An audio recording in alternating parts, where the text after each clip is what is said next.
ஒரு குட்டி கதை கேட்கலாமா? ஒரு நாள் ஒரு யானை நல்ல அழகான கிளீனான ஒரு ரிவர்ல போய் குளிச்சுதான். ஓகே, குளிச்சுட்டு நல்லா கிளீனா டிப் டாப்பா ஃப்ரெஷ்ஷா அந்த ரோட்ல நடந்து போயிட்டு இருந்துச்சான்.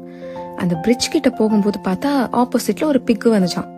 அந்த பிக்கோட உடம்பு ஃபுல்லா அழுக்கு சேரு அப்படின்னு எல்லாமே ஒட்டி ரொம்பவே அழுக்கா இருந்துச்சான். இதை பார்த்து அந்த யானை அந்த பிரிட்ஜ் ஓரமா சைலண்டா நினைச்சான், அந்த பிக் பிரிட்ஜை பாஸ் பண்ணி போற வரைக்கும். இதை பார்த்து அந்த பிக்கு அதோட ஃப்ரெண்ட்ஸ் கிட்ட எல்லாம் போய் ரொம்ப பெருமையா, இன்னைக்கு என்ன நடந்துச்சு தெரியுமா, நான் எவ்வளவு பெரிய ஆள் தெரியுமா, என்னை பார்த்து ஒரு யானையே பிரிட்ஜ்ல ஓரமா ஒதுங்கி நின்னுச்சு, அப்ப நான் செம்ம பவர்ஃபுல்லான பர்சன்ல அப்படின்னு சொல்லிச்சான்.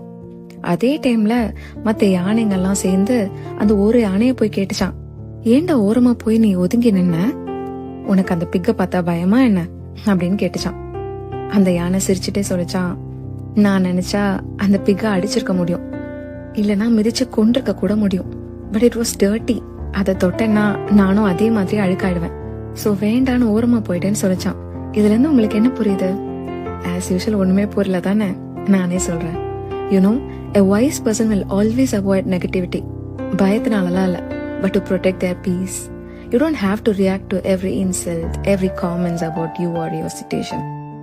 சைலண்டா இருக்கிறதுனால நீங்க பயப்படவும் இல்ல, அவங்க மாக் பண்ணிட்டே இருக்கிறதுனால